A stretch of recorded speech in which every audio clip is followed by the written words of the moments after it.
Halo semuanya, aku Fiona. Oke, di video kali ini aku mau sharing gimana caranya membuat kalkulator untuk analisis magnetik dari hasil data pengecekan atau pengukuran MSB. Nah, di sini untuk pembuatan kalkulatornya aku pakai sistem web, dimana pakai HTML, CSS, sama JS. Nah, mungkin untuk source code-nya aku taruh di deskripsi saya ya. Ini masuk nanti, jadi teman-teman masuk ke GitHub aku. Di situ teman-teman tinggal copy paste aja code-code yang diperlukannya. Nah, ini kan ada HTML, script.js, dan style CSS. Jadi lebih mudahnya, jadi teman-teman bikin file dulu gitu, file HTML, CSS, dan JS, baru nanti copy paste. Nah, mungkin untuk di sini di video kali ini gitu aku pakai aplikasi VS Code untuk mempermudah aku dalam pengoperasian code-nya. Kenapa aku pakai VS Code? Karena rata-rata gitu ya, kalau aku dalam membuat web itu pakai HTML, CSS atau JS, HTML, CSS, JS itu biasanya pakai VS Code, karena di setiap code-nya tuh nggak harus ngetik manual semuanya gitu. Maksudnya jadi ada shortcut yang bisa membantu aku buat bikin code ini gitu. Di sini kan ada kayak buat prepare itu buat jadi nanti kalau iya sih namanya tuh shortcut ya kalau misalkan di Word gitu kan. Nah, ini juga pakai manual untuk update gitu. Jadi setiap aku save file ada di setiap perubahan yang di sini aku bisa otomatis gitu. Jadi merubah juga tampilan yang ada di yang ditujukannya. Jadi kayak visualnya tuh dapat gitu kalau misalkan aku ubah di sini setiap, kalau misalkan pakai notepad gitu kan teman-teman bisa kelihatan lebih langsung ya gimana perubahan sih setiap code-nya. Oke, mungkin untuk di sini aku biasanya pakai doctype biasa dari awal, emang formatnya. Terus ini judul kalkulator. Mungkin di sini aku breakdown ya, ngebreak 3 bagian. Yang dimana yang bagian pertama itu aku pengen input unsur-unsur atau ligan gitu buat dalam satu senyawanya gitu. Jadi biar tujuan aku ngebreak ini di nomor 1 ini buat ngitung si jumlah X alpha yang bakal dibutuhin gitu dalam perhitungannya nanti. Terus untuk step untuk break yang kedua itu aku masukin data-data yang dibutuhin lainnya gitu, kayak data panjang, terus MR, dan lain sebagainya. Itu aku simpan di break yang kedua. Nah, break ketiga itu cuma ngasilin hasil, maksudnya jadi nanti hasil yang kita otomatisnya itu bakal muncul di step di break yang ketiga. Jadi simpelnya kayak gitu ya buat setiap, makanya kenapa aku di sini ada nomor 1, nomor 2, nomor 3 itu buat ini hanya sudah memisahkan ya sih, lebih biar pengguna tuh paham gitu kalau setiap step yang 1, 2, 3 ini tuh ada kaitannya gitu. Mungkin kalau aku jelasin ya, di setiap code-nya itu code biasa. Di sini aku pakai div biasa buat ngebuat suatu baris gitu ya, untuk pakai div. Kayak kalau misalkan di Word itu namanya kayak enter gitu ya, itu pakai div. Terus ini pakai form rule. Kenapa pakai form rule? Karena ini kan aku pengen ada isian yang ada kotak yang bisa diisi gitu. Nah, itu aku pakai form. Terus di sini ya button tambah item. Jadi nanti tujuannya itu jadi ke setiap yang aku input gitu ya, di sini itu bakal muncul hasil apanya yang jadi setiap yang di input tuh kritik itu apa aja yang ke inputnya. Terus juga ya udah sih, langsung ke selanjutnya itu mungkin aku sambil jalan aja ya. Oke, di sini aku punya datanya ya, dan terus nyawanya oke. Aku masukin dulu setiap ini ya.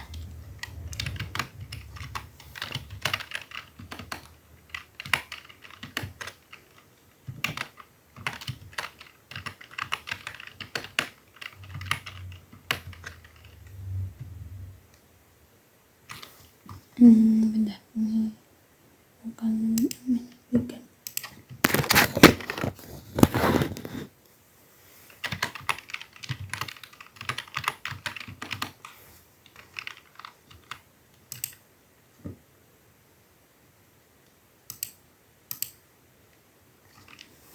Sama H2O1.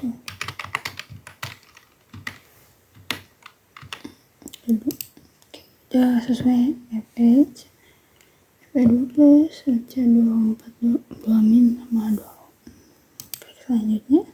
Nah ini klik yang kedua, itu ada kayak masa sampel. Jadi aku ini ada masa sampel ya, panjang tabung, juga ada pemancahan tabung, ada tabung dan seterusnya. Mungkin aku coba langsung contohin aja ya datanya. Jadi data yang aku punya semua masukin aja. 0 ini buat 0,104,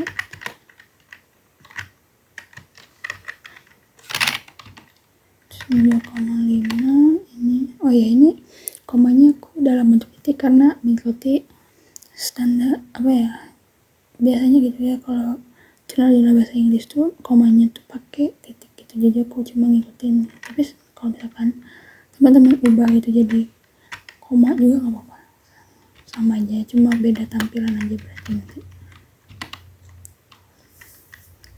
179,895.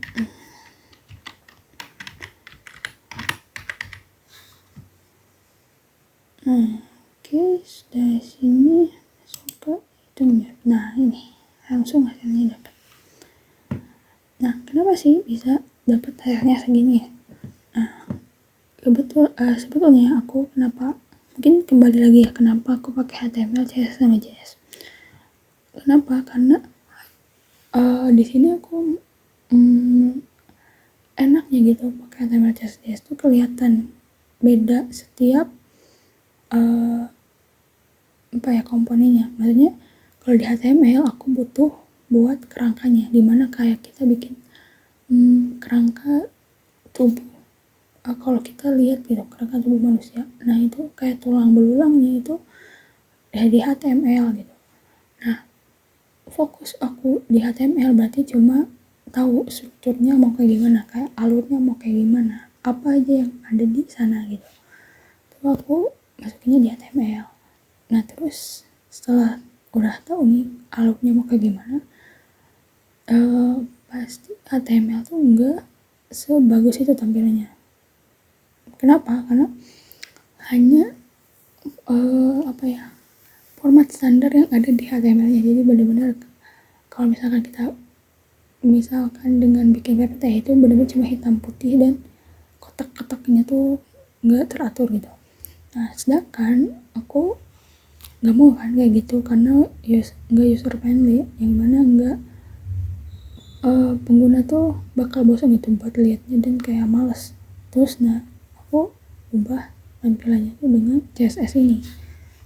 Nah CSS ini aku bebas gitu buat merubah kayak kotaknya mau ukurannya segimana, terus kayak warnanya apa, itu aku pakai CSS. Jadi fokus aku di CSS adalah buat merubah tampilannya. Itu di situ. Misalnya nih ya, kita pilih paling atas aja. Nah di sini ada root ini aku buat kayak standar warna yang aku butuhin, kayak primer tuh yang paling sering muncul, second, terus kayak darknya mau warna apa, lightnya warna apa, terus aksennya apa gitu, teksnya warna apa, backgroundnya warna apa, itu aku sendiri.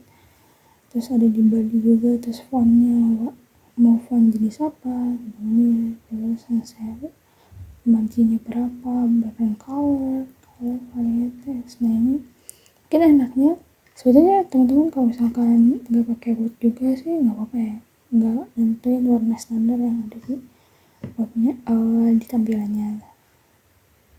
Kayak langsung masukin di sini kayak color langsung, ini teks tuh berarti ini ya, yang ini langsung masukin data kalian itu nggak apa-apa, cuma ini lebih mempermudah aja aku, kayak kalau teks berarti pakainya yang itu gitu, itu aja.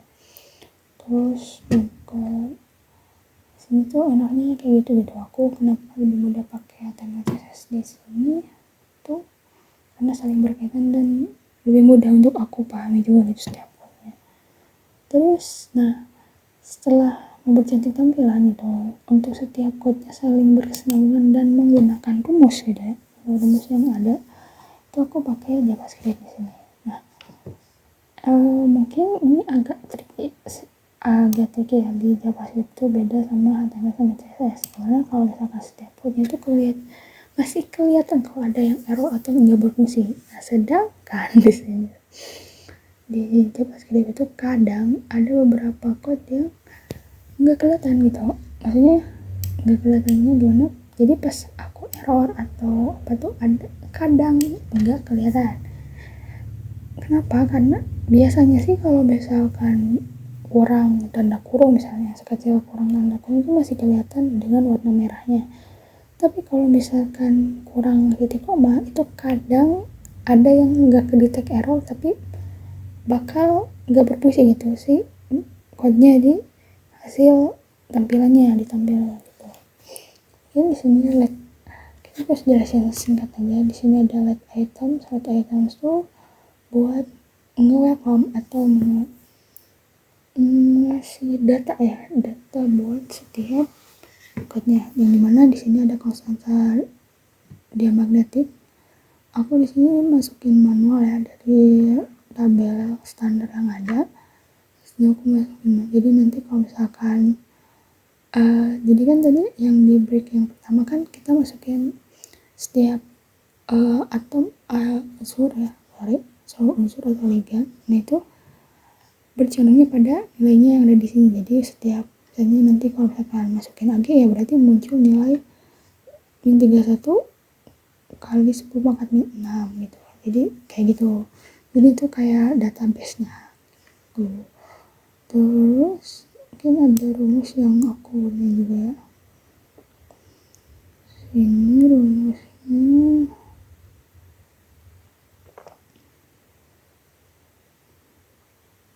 Nah, sini rumusnya tuh ada XG yang pertama tuh kita nyari dulu XG-nya, terus XM-nya, terus XA, baru dapet mu F-nya. Nah mungkin di XG ini rumusnya menjadi seperti ini ya, dimana sebetulnya kan ada XVI ya. XVI itu kayak faktor koreksi tambahan yang ada di persamaan XG, tapi untuk faktor koreksi tambahan itu atau XPI ini tuh nggak aku masukin gitu di sini karena banyak referensi atau jurnal yang yang menyatakan kalau faktor koreksi itu tuh bisa diabaikan gitu, makanya aku nggak masukin di sini. Terus juga ada di sini, nah ini mungkin kalau misalkan di perhitungan biasa tuh ada yang nggak menyentuhkan, yaitu namanya kalibrasi, konstanta kalibrasi, dimana setelah aku cari tahu gitu konstanta kalibrasi itu perlu untuk ditambahkan karena hasil pembacaan, jadi kayak hasil pembacaan tuh kan nggak bukan gak ada satuan, lebih ke belum diketahui satuannya apa gitu. Nah ini konstanta kalibrasi itu buat kalibrasian si alatnya gitu. Terus juga ada nanti setelah dapat XG itu masuk ke SM, ini MR-nya kali XG, terus dapatlah XM, dari XM baru dapat XA. Nah ini juga ini kenapa ya dikali 10 pangkat 6, karena ini konversi dari karena kan data yang kita punya yang tadi database konstanta kali dia magnetik itu tuh dalam satuan mol per mol mol per mol gitu. belum mana, sedangkan yang aku pengen tuh dalam sentimeter kubik gitu. Nah, makanya ini konversinya dengan 10/6 gitu. Terus nanti hasilnya itu dalam bentuk sentimeter kubik juga, tapi aku pengen ubah gitu dari sentimeter kubik menjadi meter kubik. Kenapa? Karena untuk memasukkan si XA ini ke persamaan μf dan mereferensi μf itu dalam μf itu XA nya itu biasanya dalam bentuk meter kubik per mol gitu. Ini dikonversi gitu, terus nanti masuk ke μf nanti dapat gitu. Jadi nanti dalam pengoperasian dasarnya gitu adalah pada rumus yang ada di sini begitu. Ini juga masuk ke hasilnya, terus jangan berarti kalau terus ini di sini aku pakai konstanta kalibrasi 1,1, sedangkan yang ada di data tuh 0 ya. Nah 0 ya. Nah kenapa aku tetap pakai 1,1? Karena biasa setelah aku cari tahu berdasarkan literatur yang aku baca gitu, sejauh ini jarang atau tidak menyarankan untuk kalibrasinya itu 0, dimana emang seharusnya itu biasanya itu 1 sampai 1,2 itu untuk konstanta kalibrasinya. Bahkan ada yang membulatkannya ke 1 atau di 1,2 gitu. Jadi kebanyakan tuh antara 1 sampai 1,2, nggak ada yang 0. Mungkin dalam data ini juga 0 ini tuh menyatakan kalau memang di alat tersebut tuh nggak ada konstanta kalibrasinya mungkin, tapi di sini mungkinnya untuk perhitungannya yang lebih mendekati menurut aku itu pakai 1,1 karena lebih mendekati ke hasil teoritisnya gitu. Ini segitu, jadi aku balik ya udah sih kayaknya seperti itu. Mungkin